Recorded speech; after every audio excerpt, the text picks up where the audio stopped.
Chapter 5.5 Luka. Luka's eyes were glued to Red. "You've had a hot streak too, haven't you?" He froze her in her tracks. It felt like he stared through her soul, with his one amber eye snapping with electricity. "He's looking at me. Leaky eye." "Luka." He interrupted her thoughts to introduce himself. "And your name is?" She was caught. "Red." Red. I'll remember that." Retta wished he would absolutely not remember that, and the dealer bot dealt another hand of cards. "Stay around." Luka phrased it as a question, but it was a veiled demand Retta had no option to refuse. "Sure." The dealer bot dealt her in.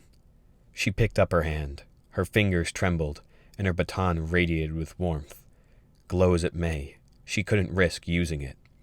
If he could hear her thoughts, how much more could he do? What other secrets would he learn if she connected to him? She wouldn't use the baton. Luka checked his hand, looked at Retta's chips, and posted a massive pile of chips for his wager. "Will you match?" He wanted to bankrupt her in a single hand.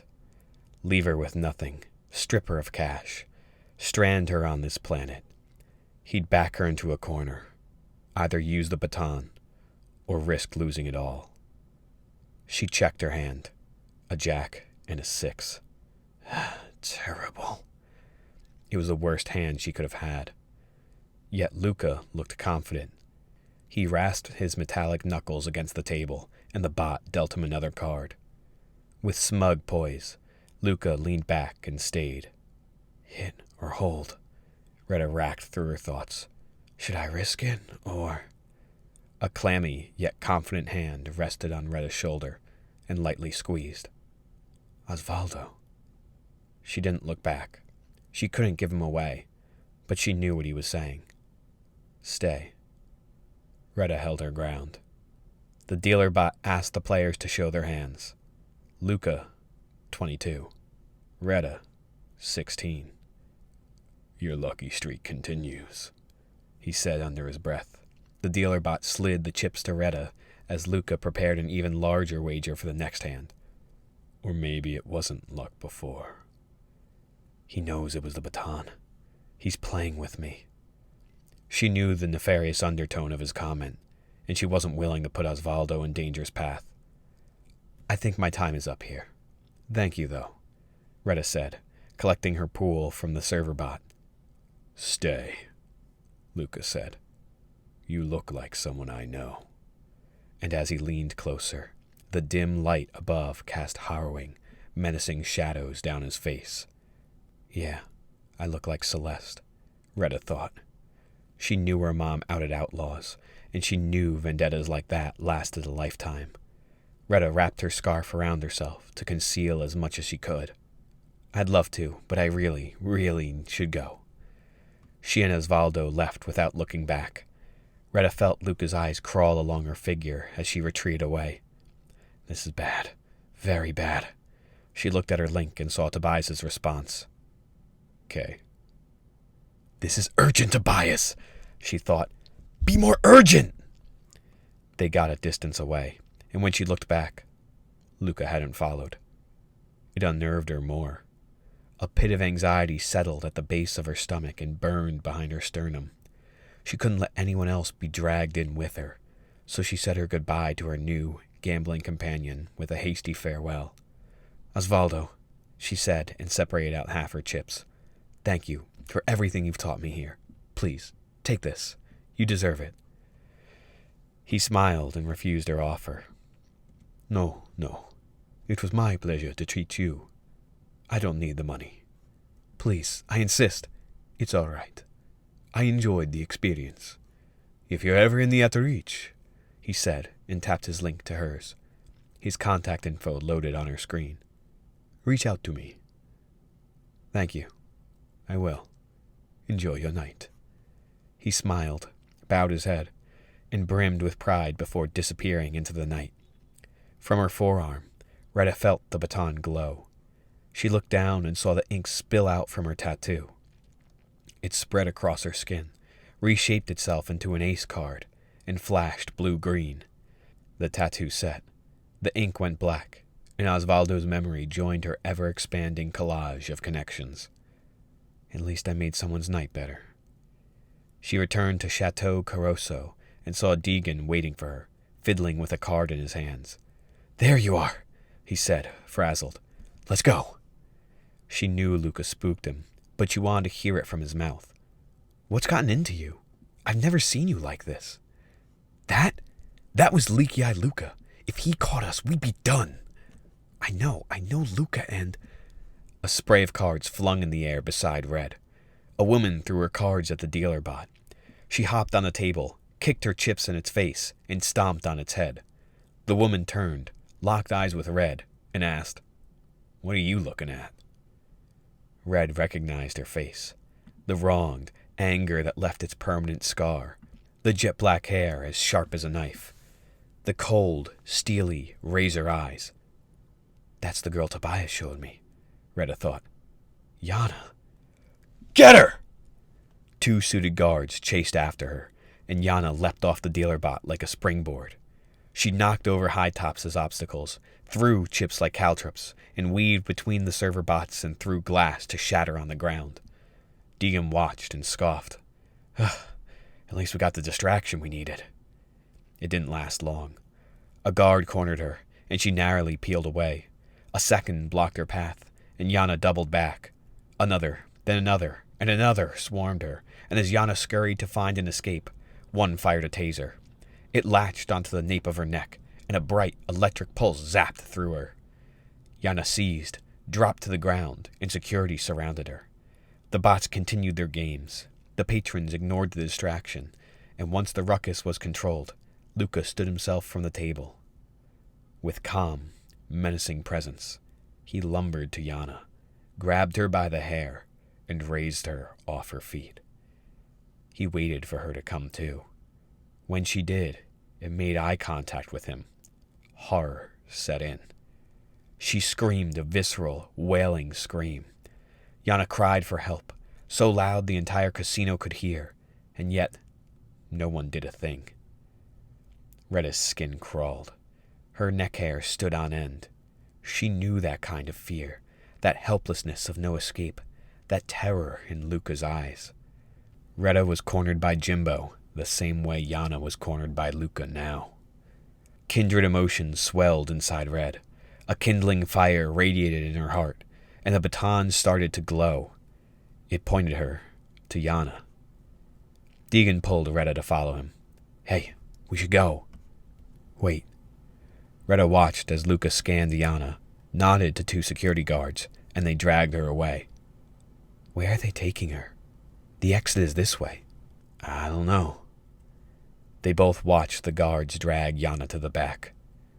It felt wrong. Retta couldn't watch someone live the nightmare she was lucky enough to walk away from. "Even if I leave, Luka will chase me next." "We should follow her," Retta said. "What?" "I know it's dangerous." She turned to face Deegan directly. "But what if you were her, alone?" "We don't even know who she is. And Luka, he's..." "I know."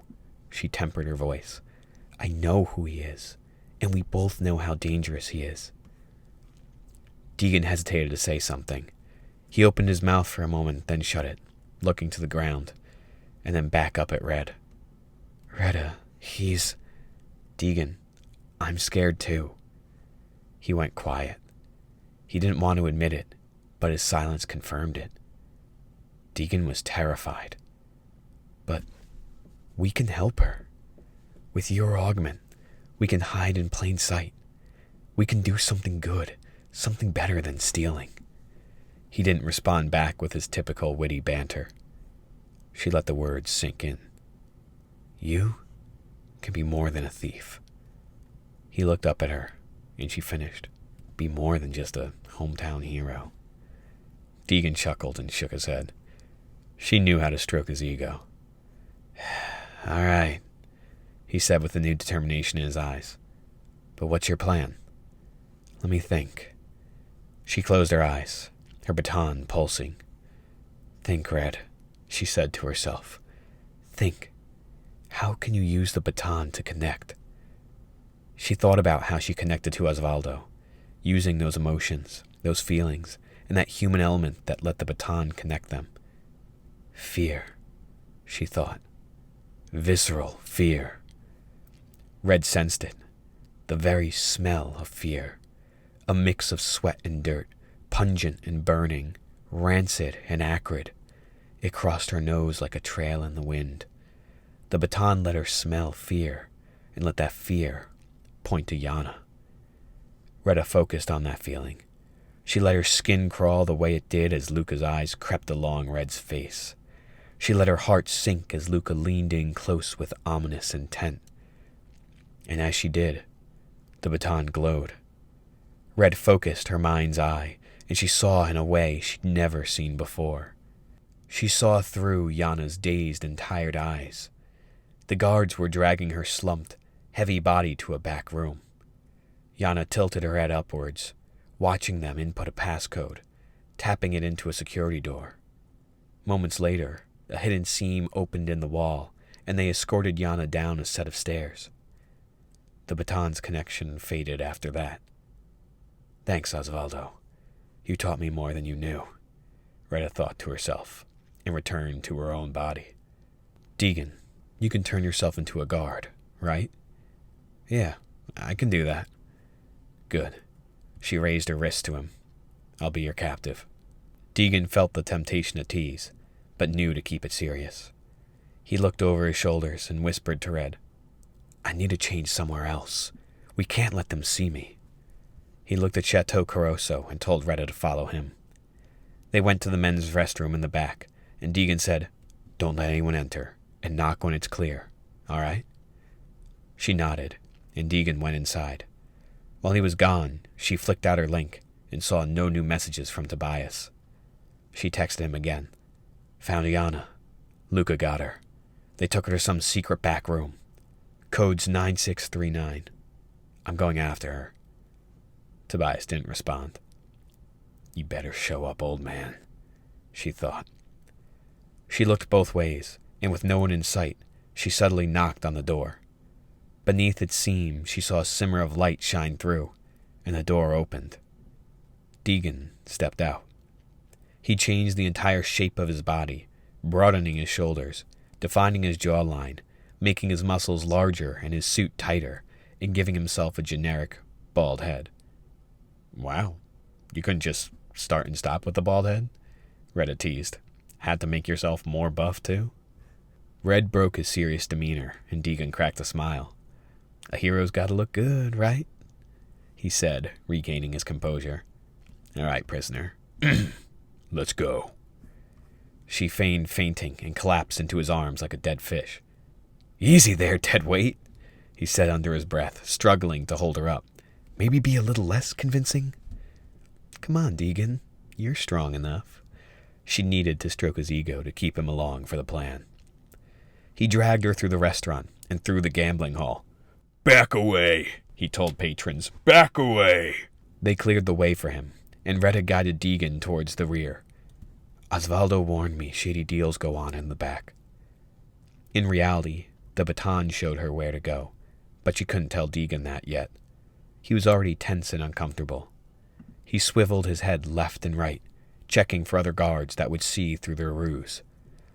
Deegan was terrified, despite knowing the risks, and bringing them to Luka's casinos. It was his idea to steal from a mafia-owned spot, she thought. Did he think this would go differently? Stop, a guard told Deegan, and he paused immediately. Who's that?